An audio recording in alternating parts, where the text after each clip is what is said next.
Hey guys, welcome to Podiatry Practice Mastery. Don here. Well, this story I can't really take credit for. This is the practice that I joined. It's been, going since 2009. And one thing that I thought was interesting when I first started, and I just kind of assumed that everyone's doing when you're doing something, which I guess it isn't. But a lot of us, we spend a lot of time talking about stretching for our patients. Showing them that the runner's stretch and then the stair stretch and everything else like that. When I started here where I'm at with Neil, my partner, Neil Feldman, he's a triathlete, ultramarathoner, and but more importantly, he had this experience when he was at a running race. And he was just having some foot pain and things like that. And this guy named Cassidy, he was the initial inventor of trigger point tools. He did some foam rolling on his back of his calf, and all of a sudden he just felt so much better. But he didn't quite understand it. I think a lot of us, we know that the calf affects the foot, but we don't quite understand how, and or to what detail or to what amount it does. So we're not going to get into the anatomy here. That's not what this podcast is about. But what we do in the office is we do a lot of tools that we have our patients buy.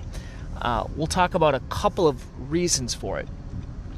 First of all, if your patients come in and you're giving them the same stretches that they can find on the internet, they don't really need to see you. They could just go to the internet. That's one reason. The second reason is when we provide more education for them and we have more tools, it kind of makes us look more like an expert, which we are. And so specifically in our office, we've had a couple of renditions of tools. The first tool we used was trigger point tools, or TP tools. You may see them. Now they're sold everywhere in Walmart and things like that. We used to be able to sell them wholesale or buy them wholesale, but then they stopped selling them to us. You can still buy them on Amazon, and sometimes we would send people to Amazon to get certain tools or go to different stores. But another thing that we find is that if we give them the tool and we teach them how to use it, they're more likely to use it. The more steps in the process of my patients leaving my office and having to go to Dick's Sporting Goods and buy this shoe or then buy that foam roller and buy this, they're just less likely to do it. So I'm very clear with these tools. And what we have in our office, we have 3 right now. We use ProTech Athletics. I think that's the name of it, their website, ProTech Athletics.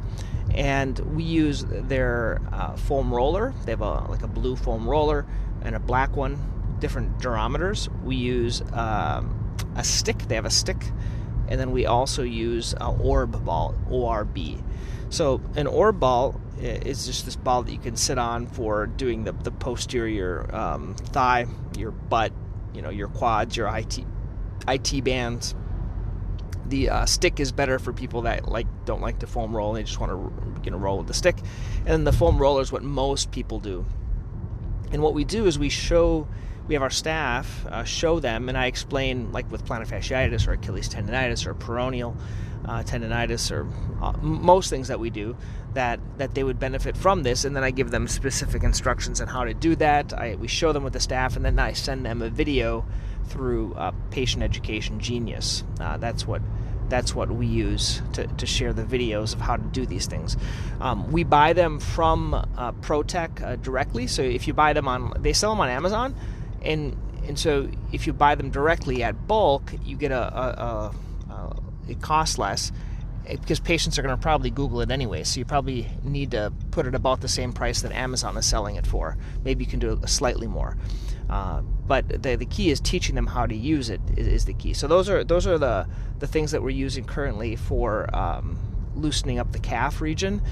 We have a lot of other types of products, but the main things that we do is pretty much everyone that comes in, we're doing this explanation of how the calf affects the foot, and especially the tightness in the posterior chain, the posterior tibial tendon, the Achilles, and things like that affect it. And so having them do that, I usually, kind of in my process, is I usually start with that home, I call it home therapy, and then from there I'll prescribe physical therapy as needed, and then I'll do like a night splint as needed as well. So we have all those other things as well. Okay, once again, hope this helped. If you guys have any other questions, let me know. Also, on Podiatry Practice Mastery, there's a new section there on protocols.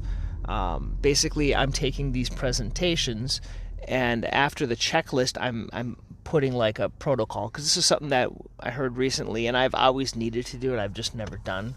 I think there's a lot of things that we always know we should do, but we just never do. But what I did to make it really easy for myself is I just put it at the end of that presentation on plantar fasciitis. So if you go all the way to the end, there's the checklist, which I use, but then I say, well, first visit, second visit, third visit, I'd like to know your feedback. And you can also, in this collaboration, I think it's called collaboration, this section, you guys can collaborate and tell me what's working well for example, I think we're talking about plantar fasciitis this month. Tell me what your thoughts are, what's working for you, and then I can incorporate and we can share and help each other out. Okay, thanks guys, have a good day.